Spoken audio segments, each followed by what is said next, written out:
Welcome to the Parsha Perspective. Each week, we will delve deep in a weekly Torah portion to find a practical and insightful way to enhance your daily life.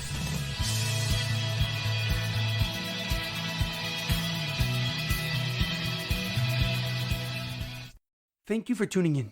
My name is Rabbi Shalom Yamini, and each week we will look into the weekly Torah portion to find practical and insightful ways to enhance your daily life. This week's Parsha Perspective is in honor of the Refuah Shalema, the complete and speedy recovery of HaRav Amitai ben Shoshanna and Leah bas Sarah.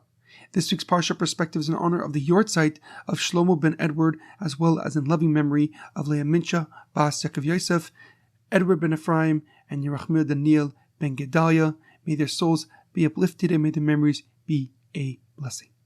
This week's Torah portion is a double Torah portion, Parshas Nitzavim Vayelech, Covenant of Unity. The first of our Torah portions, Parshas Nitzavim, is always read on the Shabbos before Rosh Hashanah, because it has some of the most fundamental principles in all of Judaism. We begin with Moshe Rabbeinu gathering his people that he has led out of Egypt one final time. He emphasizes that we are all identical and equal in the eyes of our Creator, of our Father in heaven. He reiterates the covenant that God made with our forefathers, that we are His people for eternity, and it remains so till this very day. Like the pasuk says, "La itchem levatchem anochi kares es habris hazois v'esa Allah hazois," and I make this covenant and its curses not with you alone. Ki es asher yeshna poi imanu omed hayom lifnei Hashem Elokeinu ve'es asher einenu poi imanu hayom, but with those who are standing with us today before God and those who are not standing here today. And Moshe then calls the heaven and earth as witnesses as he pleads with the nation to choose God, His Torah, and a blessed life. Ha'itchem bechem hayoim es shamayim v'sa'aretz ha'chaim v'hamavis nasati lefenecha habracha v'haklala ubachartem v'chaim l'man tichyu ata v'zarecha. And I call the heaven and earth as witnesses that I have set before you life and death, the blessings and the curses.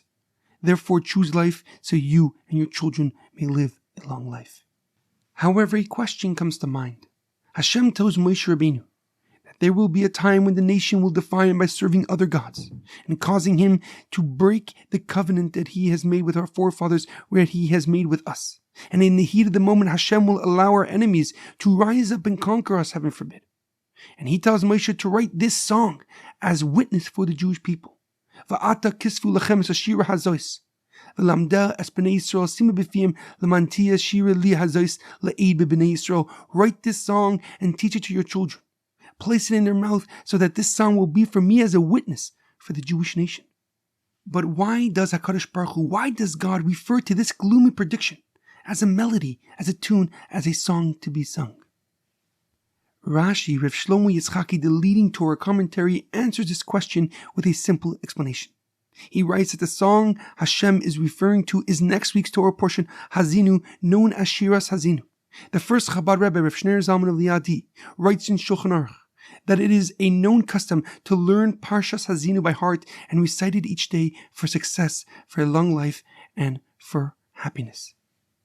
However, the Lubavitcher Rebbe, Rav Menachem Mendel Schneerson, gives a deeper and more profound explanation. He quotes Rashi's earlier interpretation of the words, Anochi astir astir panai, I will hide my face from them. And Rashi writes, K'moshe ein yireh b'tzarasam. It is like I don't see their pain. The Lubavitcher Rebbe writes that Rashi's use of the word kimoi, it is like, is specific and definite. It is only like God has abandoned the Jewish nation. It is only like God doesn't see the pain of His people. For God has never abandoned the Jewish nation, and nor will He ever forsaken the people that He has chose to be His representative here on earth. In the happiest of times, or the opposite, heaven forbid, God is directly and in the middle of His people. And although we may not be aware of His presence, which is the intent of the concealment, our Creator, our Father in heaven, is intricately involved and engaged in every aspect of our lives. The concealment is only there to inspire us, to re-engage, to reconnect, to restore our relationship with our Maker, with our Father in heaven. The Lubavitcher Rebbe continues that these words are like a song meant to uplift us in dire circumstances. When the concealment is persistent, when the disguise is intense, these words are the tune, these words are the melody of our salvation.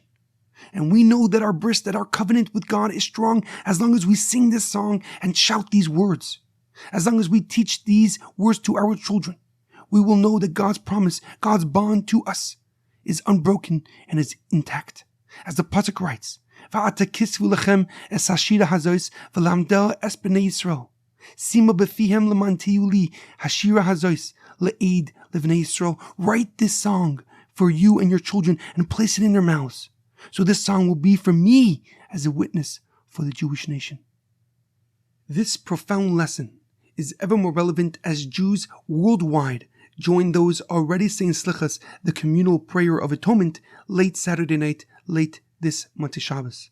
The feelings in the days leading before our day of judgment, Rosh Hashanah, may be slightly intimidating. Our emotions may be running high as we reflect on the past year's actions. But as long as we stand united as Moshe instructed, Atem Nitzavim Hayoim Kulchem, we can be confident that we will overcome all and merit to see the ultimate redemption with the coming of Mashiach. And this call to action of unity and connection is as relevant and appropriate for our physical everyday life as it is necessary for our spiritual existence. In our daily interactions with others, we have the opportunity to foster unity through acts of kindness, compassion, and understanding. These small gestures, like a helping hand or a listening ear, create an environment where we all thrive, where our direction is clear, and the path to our godly potential is unmistakable and ready to be achieved. There is a beautiful quote that I once read. A single candle can illuminate a room, but a community of candles can light up the world. Have a meaningful Shabbos and an inspiring week leading up to Rosh Hashanah.